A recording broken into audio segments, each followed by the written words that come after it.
This is an opportunity for me to talk with a gentleman who has made at least one other appearance on this show. And I don't know if you remember or not, but Rich Little, I was interviewing a fellow by the name of Wes Harrison here in Bloomington. He's known as Mr. Sound Effects. And you happened to call through about the same time, and it turned out to be kind of wild. I think he was in Wisconsin. You may have been in Vegas at the time. And he was doing gunshots and horse sounds and all that kind of stuff. You were doing President Reagan, and together over the phone right here in Bloomington, it was hilarious. It sounded like you were riding off into the sunset on Wes Harrison's horse. Do you recall that? Vaguely. He was doing gunshots, and I was doing Reagan. Yes. That doesn't sound too good. Well, maybe not, now that you put it that way. You still do a great Ronald Reagan. By the way, it's a thrill to talk to you. It's great to and congratulations too on the marriage. Yeah, got married last October. Yeah, you married impersonator. Yeah. Did you marry the real woman? That's the question. Yeah, she's so many different people, but then so am I. Yeah.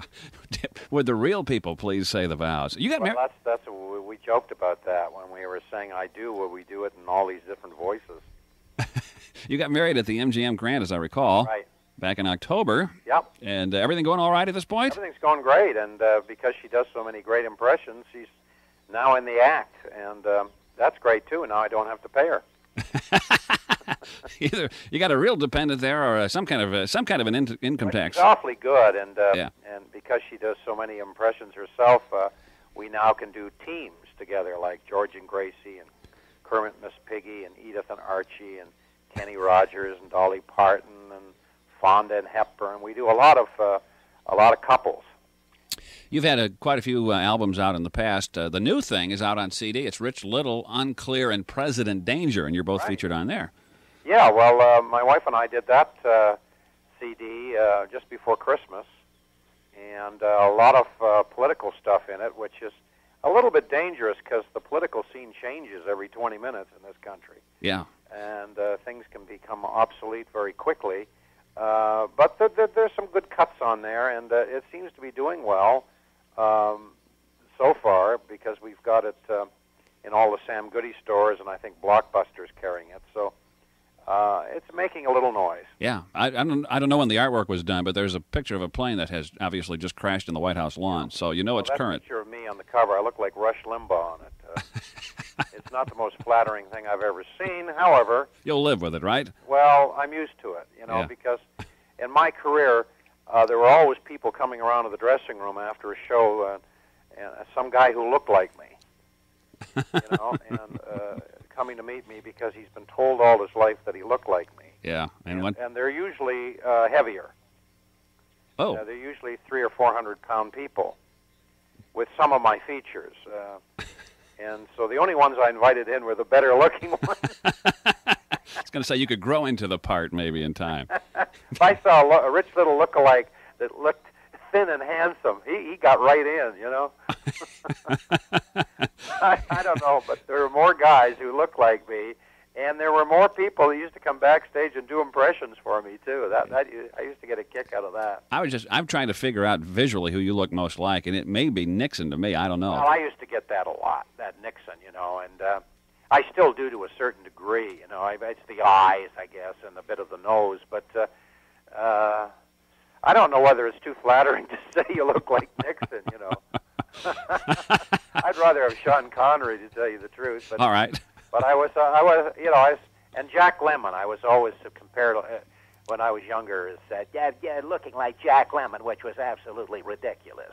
Oh, that's great. That's great. I had a question for you. I was listening to this, and it sounds to me when you're doing Jack Benny, of course, there's this one segment on this CD where you're in heaven, Yeah. Nixon goes to heaven.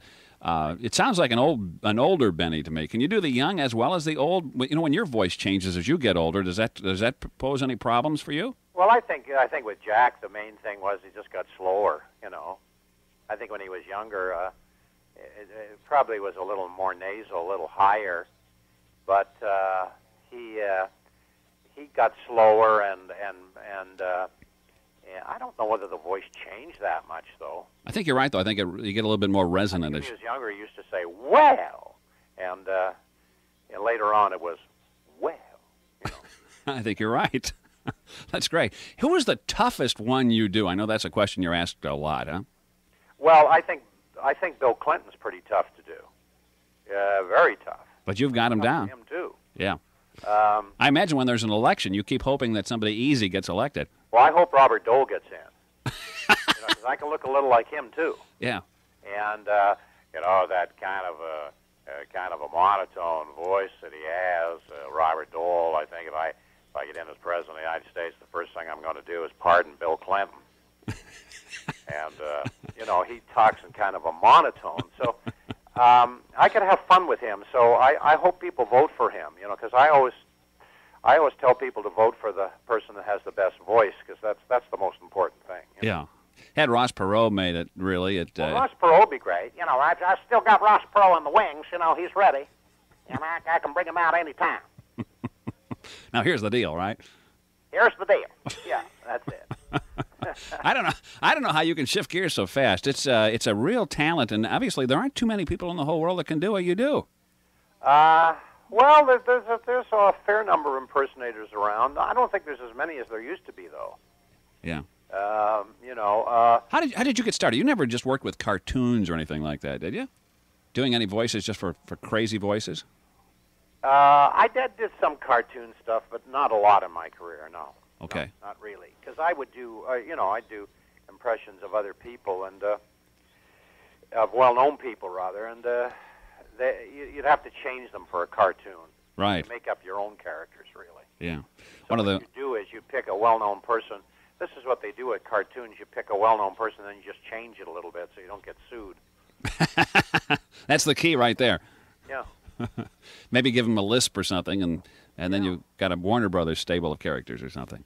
Well, my brother's an excellent cartoon voice person. I have a brother that does cartoon voices, but he's awfully good. Yeah. You physically can do, I would think, on stage, everybody that you can do over the radio, for instance. But is it tougher or easier when you're right in front of an audience? Because all of a sudden you have to turn on the visual stuff too, then, don't you? The mannerisms and. Yeah. Well, it's the mannerisms are part of it. If you can look like the person you're doing, well, it's just a big plus. But there's certain people I do that you can't look like them, So you just rely entirely on voice. But boy, if you can get something, to make it look like the real person, I mean, that just helps it tremendously. Yeah.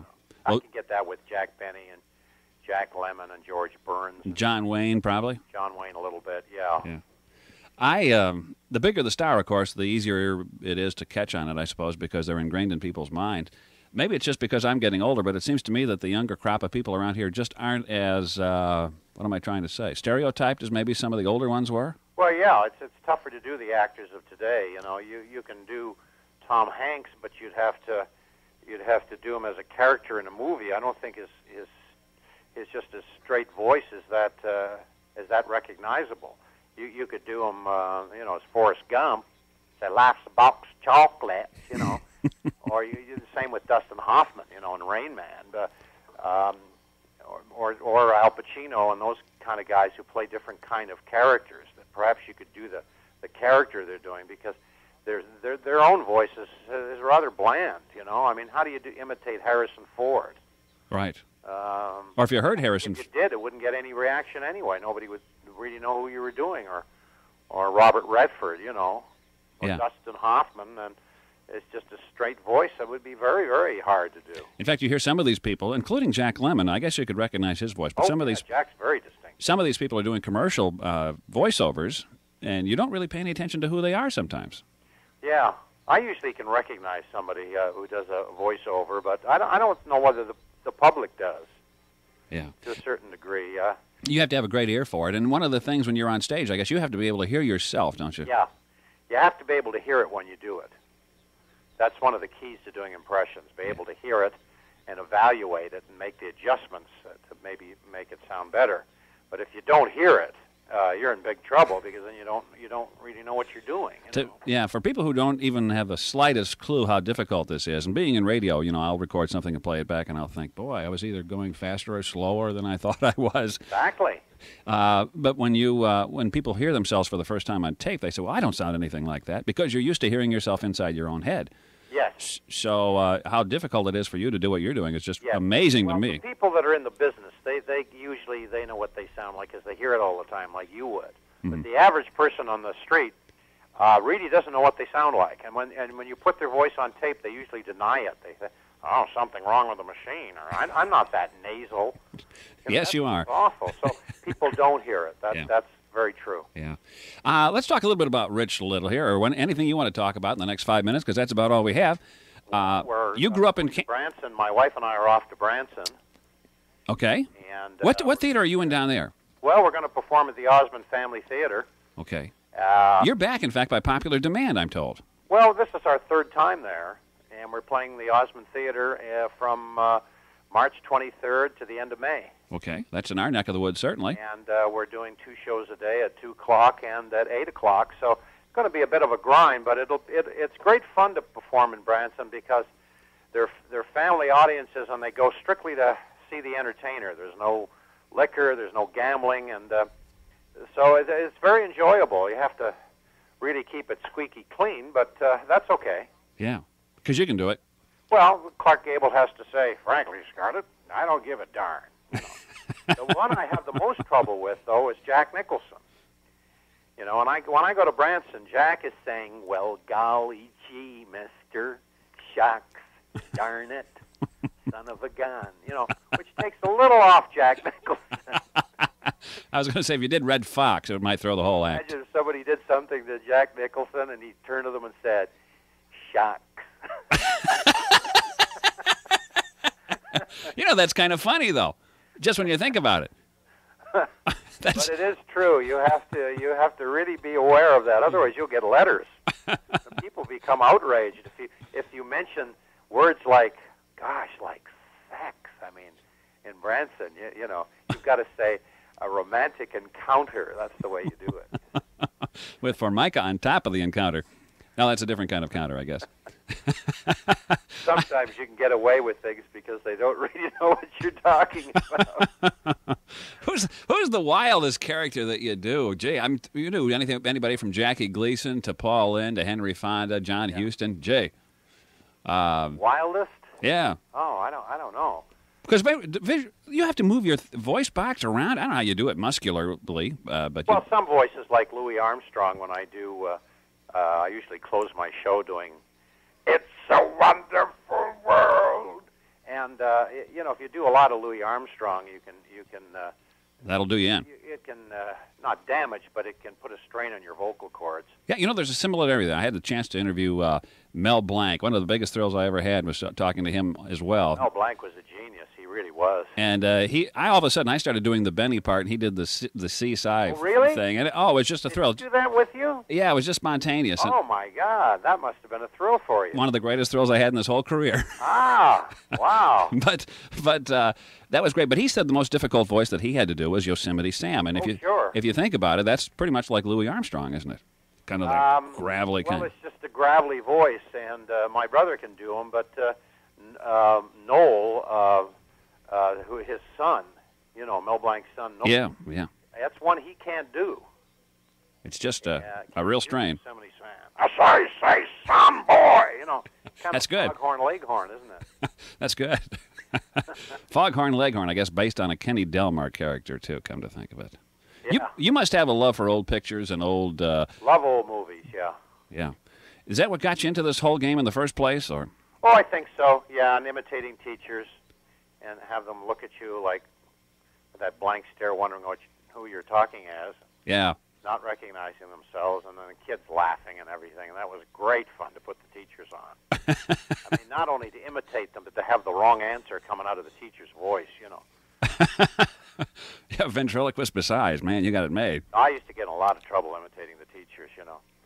I should have worked more in their signatures and get better marks, but I was always imitating the teachers, driving them crazy. You know, when I first went to the Copacabana in New York, because I'm a Canadian, and all the teachers came down to see me, and they thought I'd be imitating them.